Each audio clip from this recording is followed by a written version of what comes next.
ಯಾಕೆ ಇವತ್ತು ರಾಜ್ಯದ ಮುಖ್ಯಮಂತ್ರಿಗಳಿಗೆ ರೈತರ ಬಗ್ಗೆ ಎಷ್ಟೊಂದು ಅಸಡ್ಡೆ, ಅಷ್ಟೊಂದು ಕೋಪ, ಅಷ್ಟೊಂದು ತಾಪ ಯಾಕೆ ಅಂತ ನಮಗಂತೂ ಅರ್ಥ ಆಗೋದಿಲ್ಲ.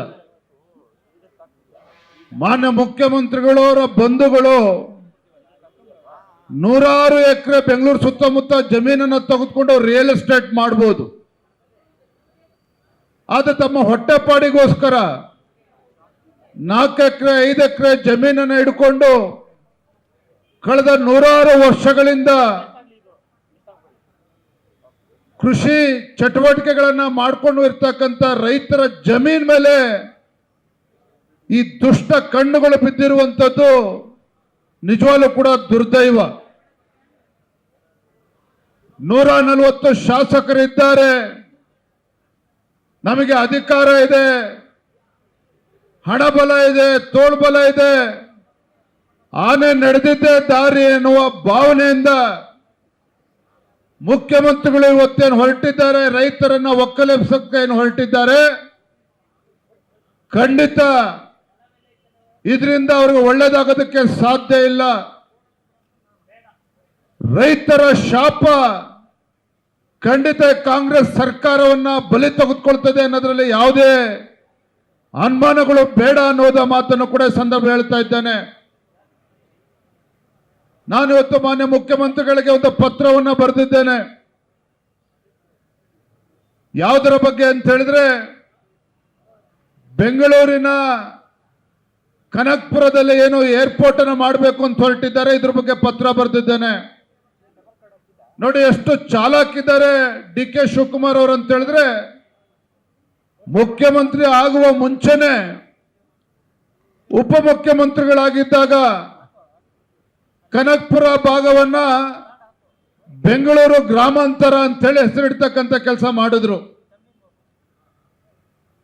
ಇದ್ರ ಉದ್ದೇಶ ಇವರ ರಿಯಲ್ ಎಸ್ಟೇಟ್ ಬಿಟ್ರೆ ಬೇರೆ ಏನೂ ಇಲ್ಲ ಅನ್ನೋದಕ್ಕೆ.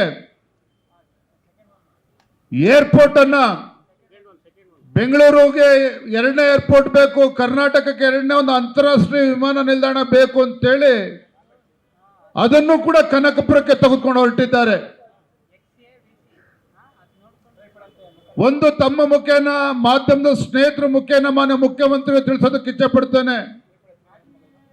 ಹಿಂದೆ ತಮ್ಮದೇ ಸರ್ಕಾರ ಇತ್ತು, ಇದೇ ಬೆಂಗಳೂರಿನ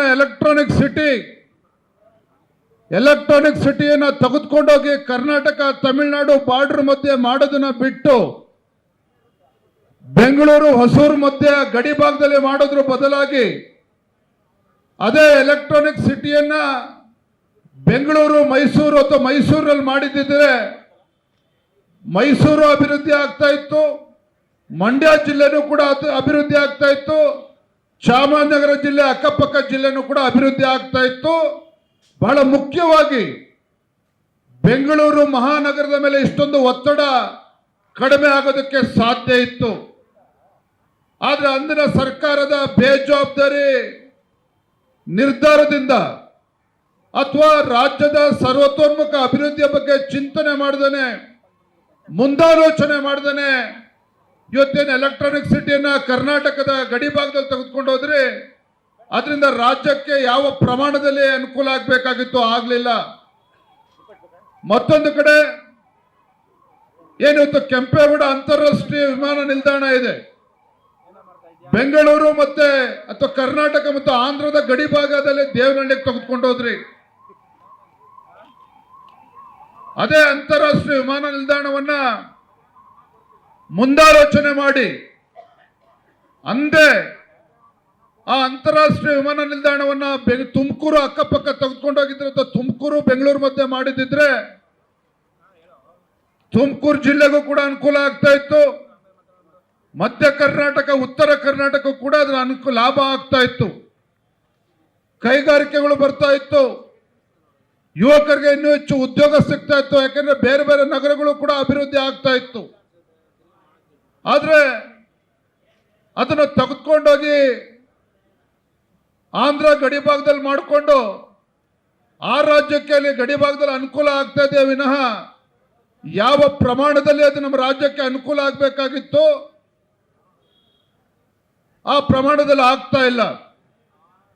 ಅದರ ಅರ್ಥ ನಾವು ಆಂಧ್ರ ಮತ್ತೆ ತಮಿಳುನಾಡನ್ನ ವಿರೋಧ ಮಾಡ್ತಾ ಇದ್ದೇವೆ, ತೆಲುಗು ಅಥವಾ ತಮಿಳರನ್ನ ವಿರೋಧ ಮಾಡ್ತಾ ಇದ್ದೇವೆ ಅಂತ ಈ ಮಾತಿನ ಅರ್ಥ ಅಲ್ಲ.